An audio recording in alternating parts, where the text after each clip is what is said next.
Episode 5 of Bloody Flower begins with Chae Jeong-Su, the chairman of Cheum Medical Center, visiting Han-jun. He wants to create a cure using Woo-gyeom's blood and needs Han-jun to convince Woo-gyeom.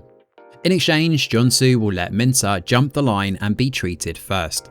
Otherwise, a lottery system will be implemented, with Cheum deciding the patients. Now, the death penalty is off the table, and Assemblyman Baek scolds Prosecutor Cha for fumbling the trial. However, she puts him in his place and warns him not to doubt her.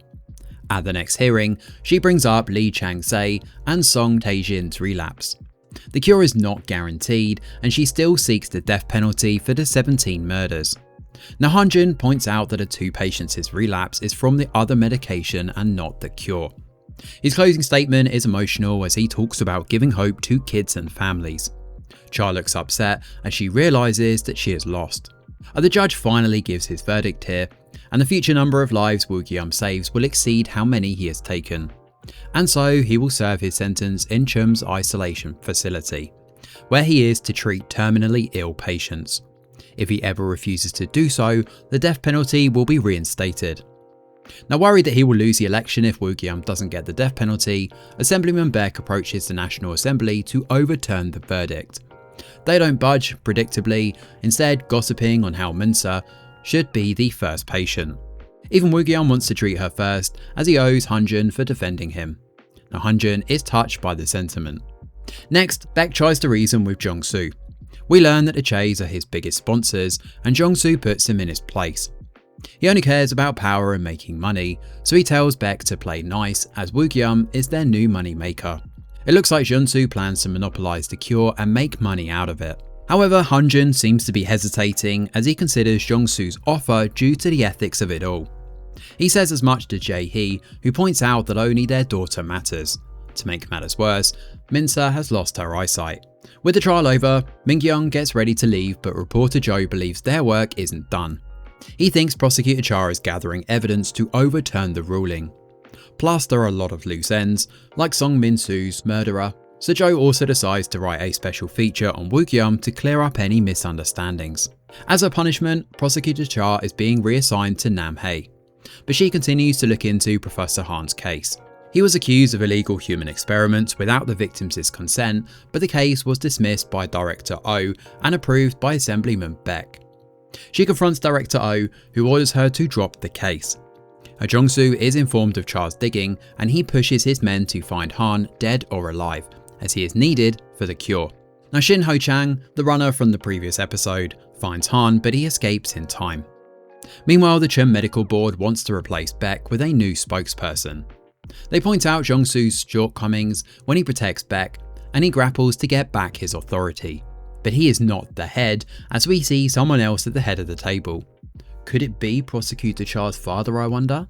Elsewhere, a desperate Cha approaches Han-jun and tells him about Han and Oh's case. When Han-jun shows no interest, Cha suggests Woo-gyeom may be involved as Han's victim. Right then, the lottery system is announced. At the same time, Minsa worsens as she gets seizures and dementia.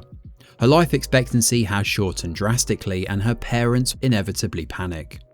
Now, Woo-gyeom is going through the first list of applicants and is surprised that she isn't mentioned. Right then, Professor Han visits him at the facility. Woo-gyeom asks if everything is ready and smiles when Han shows him something. As for Cha, she meets with Jeong-Su. We learn that his father, Chae Jeong-Hun, a renowned researcher, has hired Professor Han. Now, Jeong-Su reveals that he knows she is looking into Han, and she outright asks if Han conducted illegal experiments at Cheum. Episode 6 of Bloody Flower begins with Woo-gyeom and Professor Han's meetup. Han has bribed the Cheum security to help him break Woo-gyeom out on Thursday. In exchange, Woo-gyeom will help Han create an independent cure, as he doesn't want to use his blood forever. We also learn that Han is the one who stole Woo-gyeom's red notebook full of his research, which is now in Shin Ho-chang's hands. When Han leaves the facility, Ho-chang follows. Next, we see Chae Jeong-Su and Prosecutor Cha's meeting. Jeong-Su claims that they got the consent from the patients' guardians for Han's experimentation. Jeong-Su's father's dream was to cure the incurable, but he ended up dying with one. Jeong-Su gives the usual spiel that he's committed to saving people, but this time Cha doesn't buy it. The first treatment following the verdict takes place, and Woo-gyeom is kind to the kid and Jeong-Su watches all of it take place via the CCTV. At this point, Ho-chang hands in the notebook and Jeong-Su orders his research team to create an independent cure within the week. He also orders director Ahn to ensure that Professor Han is safe. Meanwhile, reporter Jo and Min-kyung are tracing Woo-gyeom's family for their article. Kim Hae-ju, Woo-gyeom's mother, died of a heart attack, but her body was found in a stream. The two realised that she was murdered. At the same time, Prosecutor Cha drags Detective Gong to snoop around Hae-ju's house when they spot someone. We see that it's actually Professor Han who escapes, only to run into someone else. As for Cha and Gong, they run into Jo and Min-kyung, who had the same idea of investigating Hae-ju's death. They pull their intel and we see that Hae-ju had reported Woo-gyeom missing when he went into a coma. She searched tirelessly with no help from the police. When Cha pulls up the autopsy report, she's shocked to see that it's Detective Gong who wrapped up her case. It's finally Thursday and Han never shows up. Instead, it is Han-jun, who is desperate as Min-se's situation worsens. He gets on his knees and begs Woo-gyeom's help, and Jeong-Su watches the interaction from the CCTV and laughs. As Han-jun is leaving, Jo updates him that the car, driven by Shin, outside Han's place, is owned by Cheum Medical Center. On top of that, Prosecutor Cha meets with him and reveals that she is still working on overturning Woo-gyeom's verdict. She refuses to believe he is altruistic as he tried to strike the demo deal with her. She also finds it odd that he knew when he would be arrested.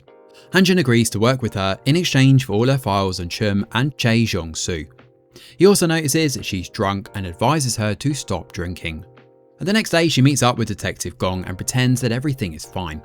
She offhandedly asks about past cases, and he shares that the prosecutor before her was Director Oh.